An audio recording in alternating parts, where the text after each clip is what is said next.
Good evening, fellow St. Lucians. Now, my wife is listening. She's here. And I want to tell her something tonight. I have never asked her for anything. Oh, well, okay.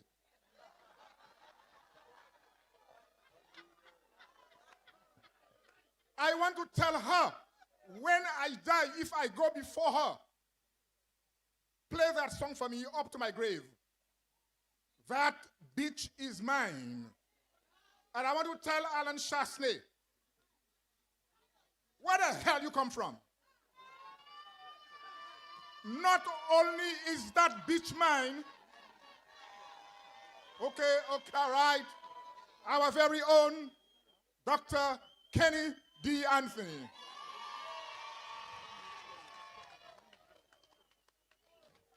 So as I was saying, not only is that bitch is mine, that Sandy bitch, but I want to tell Alan Chasney that Lobumwe Tewe, all over Vieux, in the mangrove, at Bosseju Agricultural Station, by the beach, Il Pirata, and every other place that we call Vieux, Moula Chic, that is our land.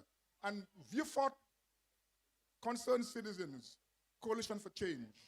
We are going to fight you to the very end, and these lands must come back to Vieux. Oh yes, we can't tell you everything now, but these lands must come back to Vieux, and Alan Chasney must go back where he came from. Fellow St. Lucians, we need to bring back good governance to this country. Yes, we need to bring back development that benefits the people of this country. And I cannot see these things happening under Alan Chasney. This is what we feel. We feel that these things can happen under the St. Lucia Labour Party. So we are asking for change in St. Lucia. And the very first change we want is to get rid of Alan Chasney. He has to go. And his bunch of imbecile cabinet members. And you heard how Dr. Mondesi described them. Very well said. Ladies and gentlemen, I want to focus a bit on the DSH. What a travesty of justice. What an insult to the people of Vieux and St. Lucia.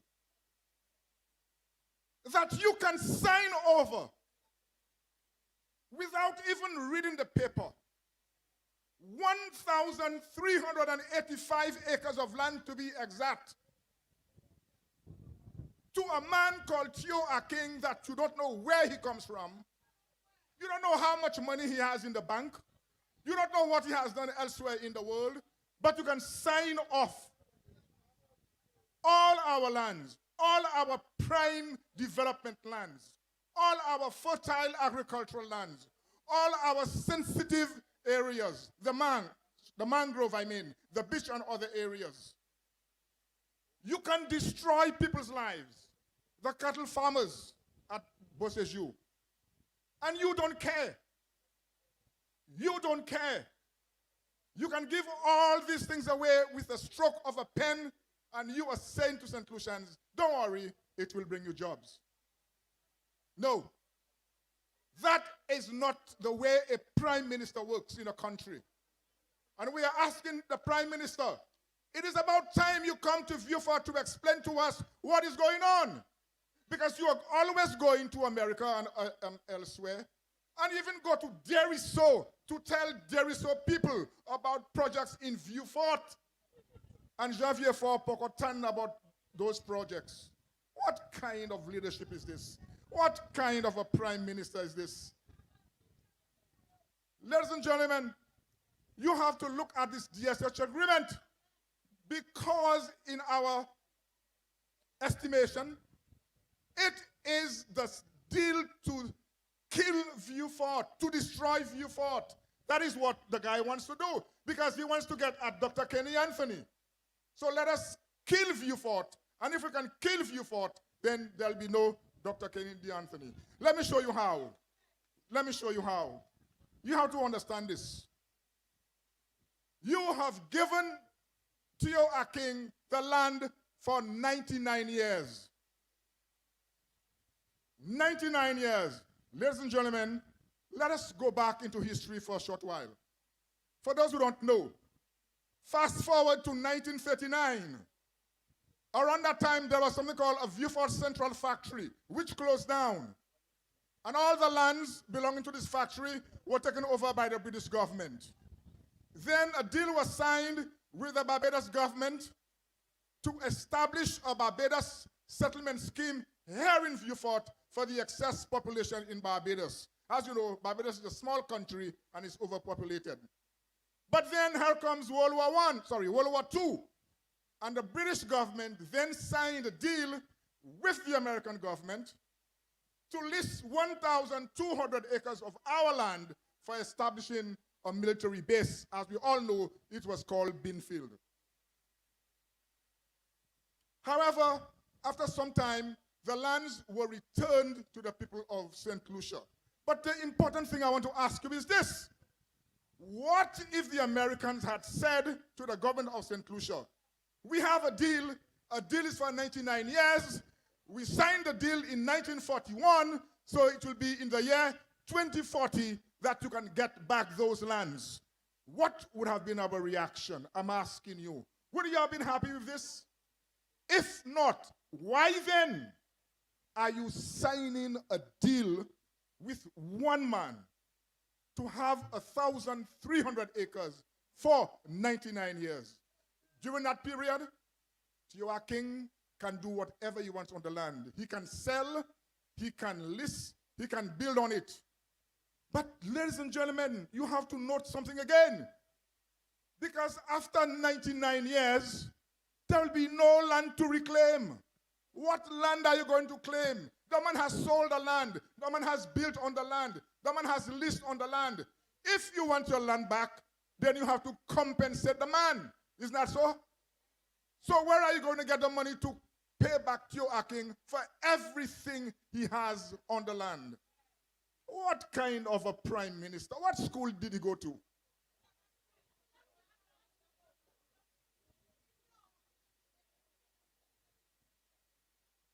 So, and when you look at that deal again, you want to shit on yourself.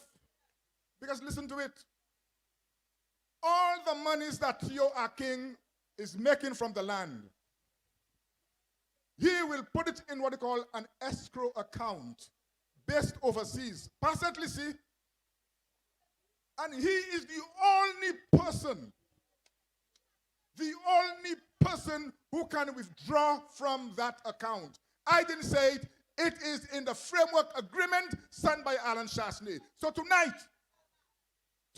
I know they will tell him I say so. I'm saying to Mr. Chasney, if that is not true, if there is no such agreement, or if you have revised the agreement, let St. Lucians know what is in the agreement. But for now, we are going according to what you signed. And according to the escrow account, just cheval to a king Sagin from that thing. The man can even buy thoroughbred horses from the money he's making. What is coming to Vieux? What is coming to St. Lucia? Ladies and gentlemen, can you help me? Absolutely nothing. And what are we getting? Horse racing? Horse racing? Ladies and gentlemen, in all this, the destruction of Vieux continues. And I'll show you how. The Bossejou Agricultural Station is no more.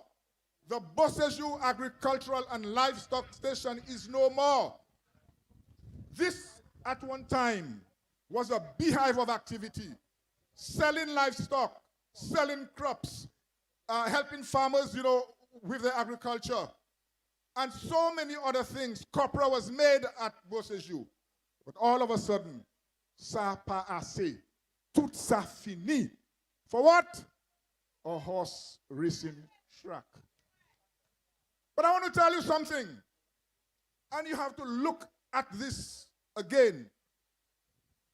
What are we losing, ladies and gentlemen, when we convert an agricultural and livestock station into a horse racing track? Let me quickly give you an idea because my time is short. What are we losing? Yes, we know we're not gaining anything. And if you think I'm lying, check the framework agreement. Check the supplementary agreement. It tells you that during the life of the project, the man is not paying any kind of tax. Not even new taxes that might be introduced in this country. He is not paying rien. But I'm going back to the agricultural station, tell you what you're losing.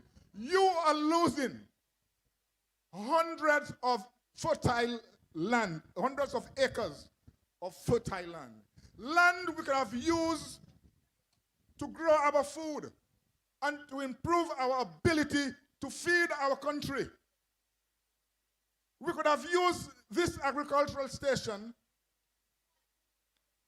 to export meat of the highest quality to other islands of the Caribbean. We are losing this market. We are losing all the infrastructure, all the buildings, and all the infrastructure that you have at Beauséjour, and all the skills, and all the people who work there, and all the communal the cattle farmers. Tout ça fini. But on the 13th, you are being told to dress up in style.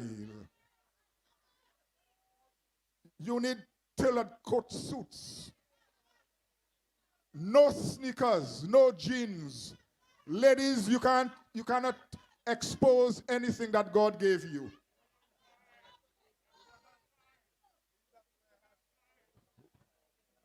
And you must wear a hat, not right up like an old woman, but in royalty style, as Foucaulté.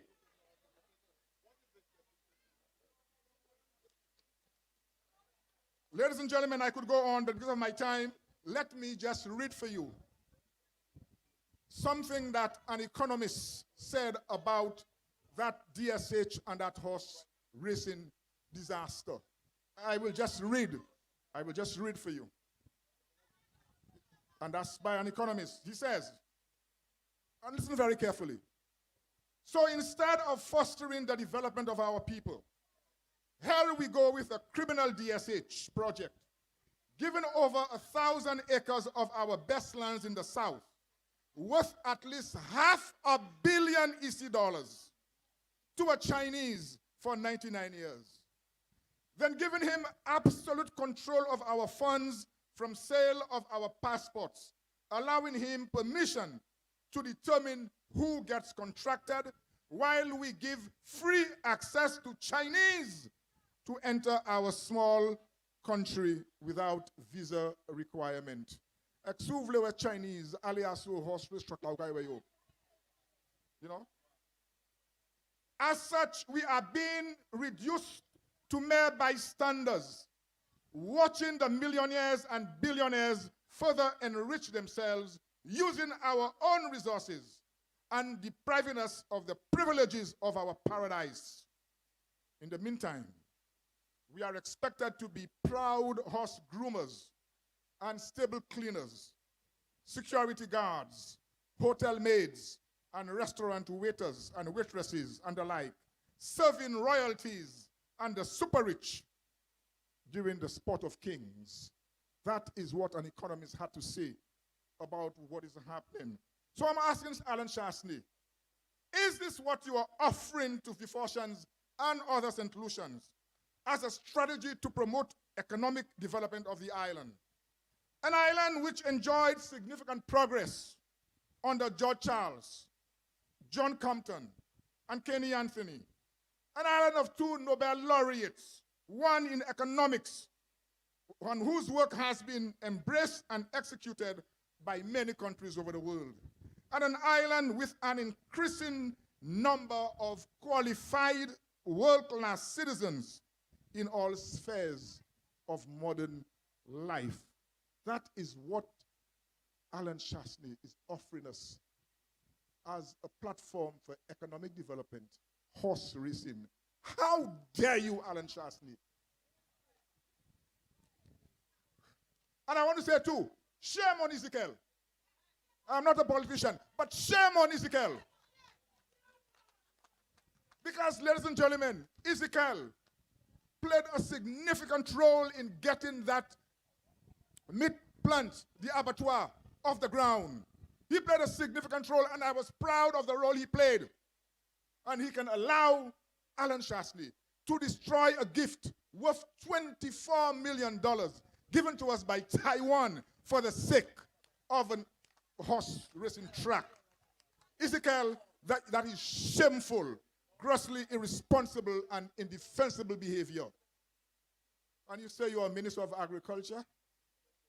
All right, ladies and gentlemen, so we continue with the development of Vieux, and I'll be very quick. And I want you to note this, because that is important.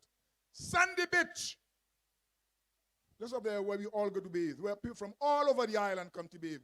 You know what we heard in February of this year? Invest St. Lucia said that Sandy Beach is no longer part of DSH. By some miracle, I don't know how it happened, but Sandy Beach is no longer part of DSH. That is victory number one. That is victory number one. But listen to what Invest St. Lucia wants to do with Sandy Beach. They want to cut Sandy Beach into big lots that make it impossible for any local person to buy.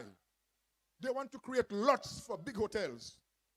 They want to get rid of the concrete, the 4-lane concrete highway built by the Americans so they can make more room for hotel space.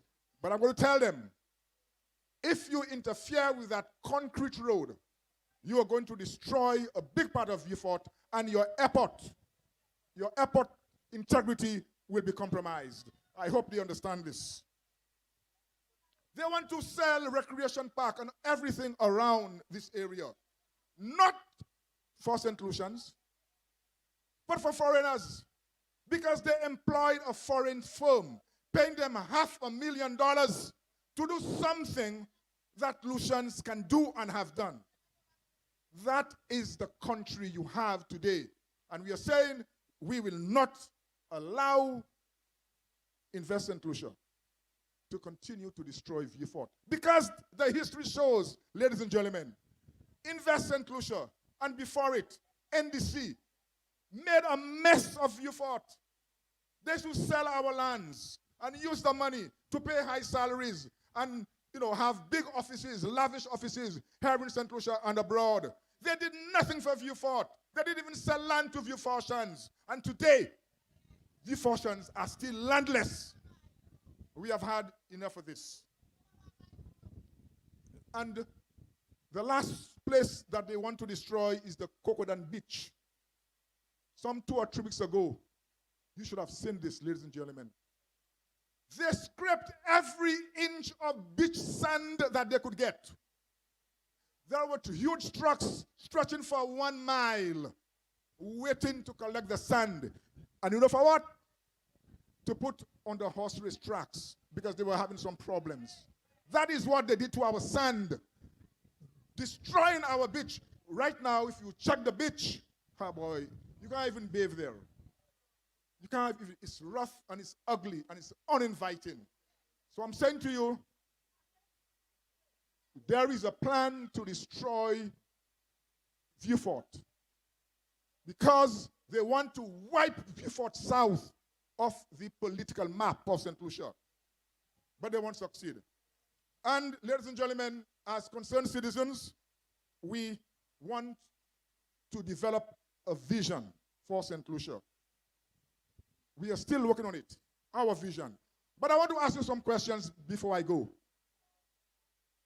What kind of country do you want to live in? You, listen to me. What kind of country do you want to live for your children so they can continue to build on it?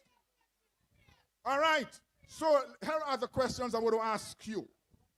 Do you want to live in a country where your well-being is ignored and callously disregarded, while the government uses our scarce resources to facilitate the personal and selfish ambitions of their friends, family, the party faithful, and selected foreigners. I want the Labour Party to add another F to FFF, as I see behind me. They are forgetting the party faithful, because they too are all part of this corruption taking place in this country.